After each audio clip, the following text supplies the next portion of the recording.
Hi guys, and welcome to another video, and it is time for manual roulette. And if you're not familiar with this, I'm just going to pick a page at random in the manual, read what's on the page, and then maybe talk through it as we go. So a page at random, this one.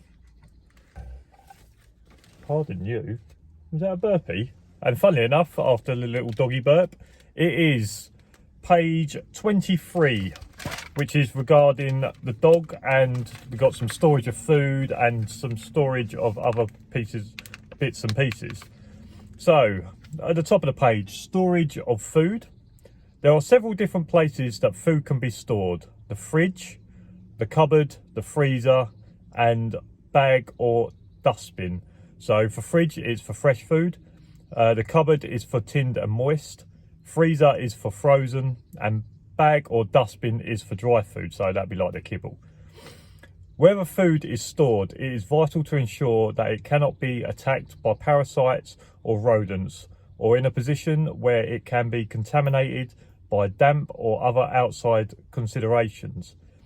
Remember, metal containers stored outside exposed to change in the temperature can produce condensation, which may form on the inside, causing exposing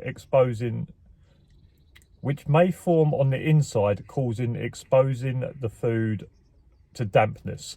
So this is just saying that if you have a metal container outside, obviously in the change of temperature from like warm to cool, there can be condensation which can form inside, and obviously if the food is touching the metal inside, that can obviously expose the food to dampness.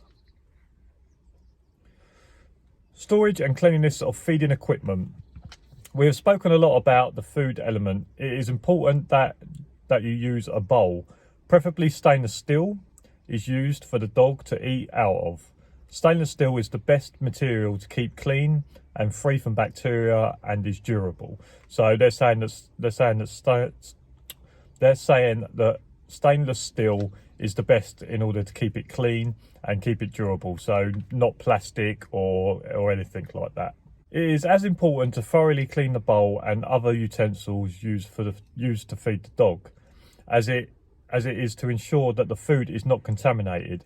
It will ensure avoidance of illness to the dog. Ensure also that these utensils are stored in a clean, dry place for exactly the same reasons. So with that, cleaning utensils and things like that. So with my dog, I use a fork in order to mix up his food. So I just need to make sure that I clean that fork thoroughly, make sure it's stored in a good place, in order obviously to keep away from bacteria and all other types of stuff that could be harmful to the dog. Disposal of uneaten food. Finally, on the subject of cleanliness and contamination, it is important that any food left by the dog is disposed of carefully. Wrap it in newspaper and preferably burn it at once. If not, ensure it is sealed, placed in the bin, and ensure the bin is sealed. By doing so, helps to avoid and encourage flies and other parasites to the waste, as they can bring disease with them. So when you're disposing of food, this is saying that if you can, wrap it in newspaper before you dispose of it. If not, make sure it's in a sealed container if you can, before you throw it away. This is saying that burning it is good as well. But that's just to stop flies. Obviously, if you leave dog food out on the side, flies can get onto it and start to bring their disease. Irregularities in feeding and diet. The handler above all will know the eating habits of their dog. Any irregularities they may see within eating habits and digestion, such as loss of appetite, excess appetite, diarrhea, constipation, undigested food, excessive bile, should be quickly identified and monitored. If the problem persists, it may point to the medical or dietary problem, of which case veterinarian advice should be required. So that's just saying that, look, you know the habits of your dog, like I know the habit of my dog, that I know when he's off his food, I know when he's over hungry, I know when he obviously has diarrhea and different things like that.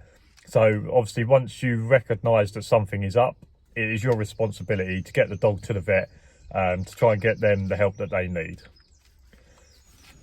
So that is page 23 of the handler manual, and like I say, that's a lot. That was a lot to do with kind of the food and feeding, storing the food, the cleanliness, obviously keeping things clean, how to dispose of uneaten food, and irregularities in feeding and diet.